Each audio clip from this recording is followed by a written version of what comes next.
Welcome to study channel. मेरा नाम है मोहम्मद कैसर। आज योगी सरकार की कैबिनेट मीटिंग थी, बहुत सारे प्रस्तावों पर मुहर लगा। इसी बीच एक प्रस्ताव था तदर्थ शिक्षकों से संबंधित और इस पर भी फाइनली कैबिनेट की मुहर लग गई है।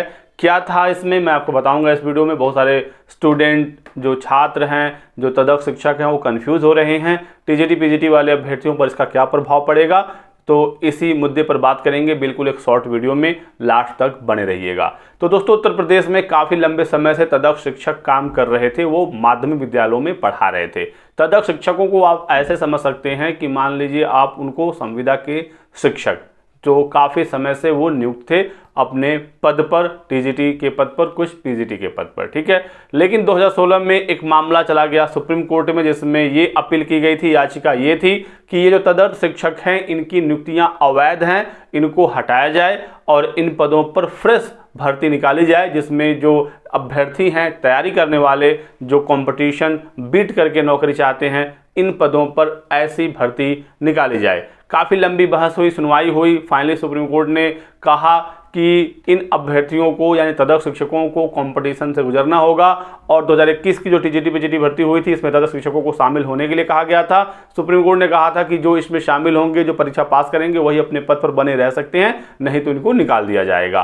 तो बहुत ही कम तदर्थ शिक्षकों ने आवेदन किया, उसमें से गिने चुने ने पास किया, बाकी लोगों ने आवेदन ही नहीं किया और जिन्होंने आवेदन किया वो भी फेल हो गए थे। बहुत कम लोग ही पास हो पाए थे। उसके बाद भी सरकार इनको बाहर नहीं कर रही थी, विचार विमर्श कर रही थी कि कैसे क्या किया जाए, क्योंकि जो तदर्थ शिक्षक हैं उनके फेवर में हमेशा से सरकार रही है। बहुत सारे विधायक सरकार के, सांसद सरकार के इनके फेवर में रहे हैं और इनको बचाना वो चाह रहे थे। हालांकि सुप्रीम कोर्ट का आदेश था, तो इसमें अब सरकार भी कुछ खास नहीं कर सकती थी। लेकिन बहुत सारा रिक्वेस्ट आया सरकार के पास कि इनकी जो फैमिली है इनके ऊपर डिपेंड है। अचानक से 10 साल 20 साल नौकरी कर चुके इन शिक्षकों को बाहर करना सही नहीं होगा। मानदेय पर रखने के भी बहुत सारे प्रस्ताव आए थे सरकार के पास। तमाम प्रस्तावों के बाद फाइनल सरकार ने ये डिसाइड किया, आज जो कैबिनेट से अब पास हो चुका है, कि जो तदर्थ शिक्षक हैं इनको सरकार बाहर नहीं कर रही है, इनको मानदेय पर सरकार रखेगी। परमानेंट तो सरकार नहीं कर सकती, रेगुलर जैसे शिक्षक नियुक्त होते हैं टीजीटी पीजीटी में, लेकिन मानदेय पर सरकार रख सकती है और इसको लेकर कैबिनेट का फैसला आ गया है। जो तदर्थ शिक्षक टीजीटी में पढ़ा रहे थे, टीजीटी पद पर नियुक्त थे, तो उनको 25,000 रुपये प्रति माह और पीजीटी पद के लिए 30,000 रुपये प्रति माह सरकार इनको देगी। एक रिस्पेक्टेबल अमाउंट इनको सरकार दे रही है, इनको बाहर नहीं किया जा रहा है और एक मानदेय पर तदर्थ शिक्षकों को सरकार ने फाइनल कर दिया है।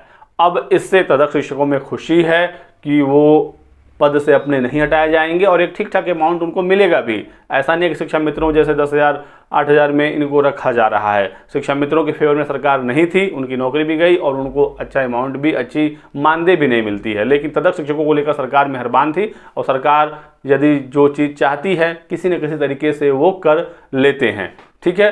तो अब इसमें टीजीटी पीजीटी वाले अभ्यर्थियों को क्यों झटका लगा है, क्योंकि अभ्यर्थियों की ये मांग थी कि इन पदों पर भर्ती निकाली जाए, फ्रेश रिक्रूटमेंट हो। ऐसे ही भर्तियां आ नहीं रही हैं। स्पेशली शिक्षक भर्ती, प्राथमिक शिक्षक भर्ती पिछली 2019 में आई थी, एलटी ग्रेड 2018 में आया था, बीईओ 2019 में आया था, टीजीटी पीजीटी 2022 में आवेदन लिया गया, आज तक परीक्षा नहीं हो पाया। नए आयोग के गठन का इंतजार किया जा रहा है। तो ऐसे में अभ्यर्थियों को उम्मीद थी कि इन तदर्थ शिक्षकों को यदि बाहर कर दिया जाए तो इन पदों पर भी भर्ती निकल सकती है।